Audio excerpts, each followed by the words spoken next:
मेरे साथ अभी केतन त्रिवेदी हैं जो कि एडिटर हैं चित्रलेखा के। इस वक्त मेरे साथ अहमदाबाद से जुड़ चुके हैं। केतन जी नमस्कार, स्वागत है आपका। नमस्कार सर, ये जो 12 से 14% पटेल वोट है जी, जिसके ऊपर जाहिर तौर पर एक बहुत बड़ा फैक्टर है इनके सिलेक्शन को लेकर, क्या ये समझा जाए कि ये बहुत बड़ा फैक्टर है इनके सिलेक्शन को लेकर?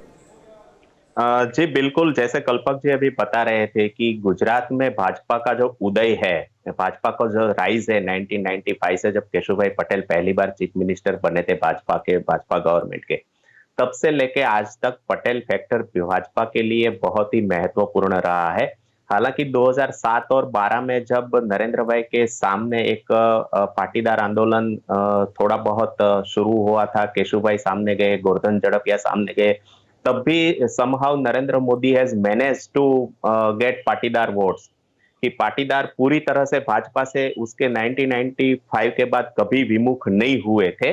लेकिन जैसे कल्पक जी अभी बता रहे थे कि 2016 में जिस तरीके से आनंदीबेन को जाना पड़ा, आनंदीबेन को हटाया गया चीफ मिनिस्टर पद से, तो आज लगता है कि ठीक 5 साल 1 महीना बाद वो साइकिल फिर से रिपीट हुई है। जैसे भूपेंद्र जी नए जो चीफ मिनिस्टर की अनाउंसमेंट हुई है, he is very close confident of Anandiben Patel. तो एक अरसे से जो गुजरात में शाह वर्सेस आनंदीबेन की एक वर्चस्व की लड़ाई भाजपा में थी, उसमें आज कहीं ना कहीं एक साइकिल खत्म हुई है पिछले 6 साल से, जब से विजय रूपाणी चीफ मिनिस्टर बने, सॉरी 5 साल से, एक 5 साल के बाद एक साइकिल खत्म हुई है और फिर से आनंदीबेन के एक क्लोज कॉन्फिडेंट को सत्ता की कमान सौंपी गई है और फिर से एक बार पटेल वोटर्स है उसको साथ लेने की कवायद भाजपा की ओर से शुरू की गई है। तो डेफिनेटली पटेल फैक्टर गुजरात में भाजपा के लिए बहुत अहम है। और आप टाइमिंग देखें,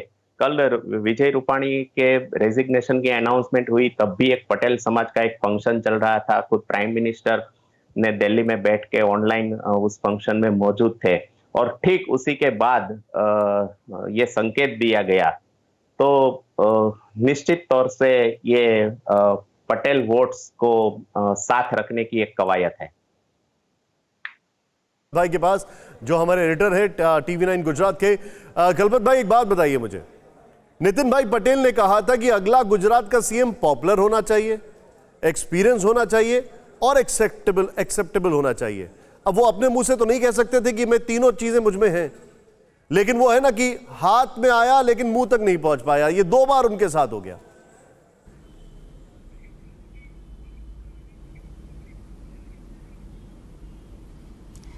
जी बिल्कुल। और देखिए, बीजेपी के नेताओं के बयान और जो होने वाला है उसमें काफ़ी फर्क रहा है। आप देखेंगे इसके पहले भी भूपेंद्र यादव जो कि गुजरात के प्रभारी हैं, उन्होंने भी कई मौकों पर इस तरह के बयान दिए। खुद CR पाटिल ने इस तरह के बयान दिए कि अगला चुनाव तो विजय रूपाणी के नेतृत्व में ही लड़ा जाएगा।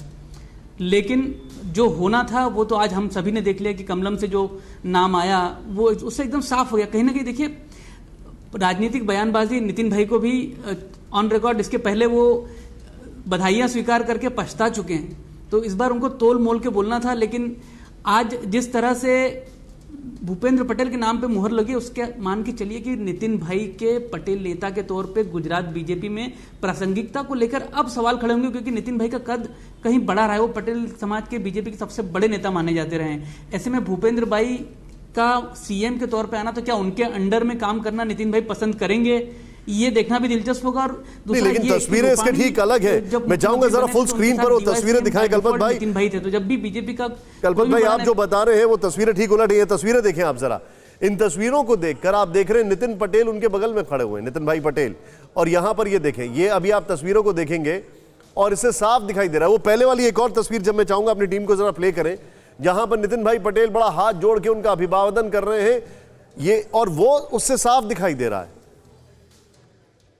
ये देखें, ये तस्वीरें देखें आप।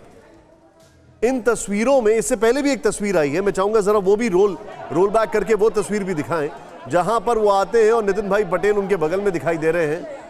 वो तस्वीर उससे, क्योंकि ये देखिए, अब मैं मेरे साथ जो यहां पर केतन त्रिवेदी जी जुड़े हुए हैं, मैं उनके पास चलूंगा। केतन जी मैं देखिए, अभी तो अच्छी बात हो रही है, सब अच्छा हो रहा है, लेकिन मैं फिर भी एक सवाल जानना चाह रहा हूं। क्या नितिन भाई पटेल का कद उतना बड़ा नहीं है? नंबर 1। जो मैं समझना चाह रहा हूं कि वो मुख्यमंत्री बन पाए या पटेल जो कम्युनिटी है उसको रिप्रेजेंट करने में, या फिर कोई और प्रॉब्लम है? एकदम से इनका नाम क्यों आया? ऐसा क्यों हो रहा है ये बार बार? क्या वजह दिखाई देती है आपको? नहीं, देखिए मेरे सवाल के पीछे की वजह यह है कि अगर पटेल कम्युनिटी को ही से ही किसी को लेना है तो क्या नितिन भाई पटेल सबसे बड़ा चेहरा नहीं थे?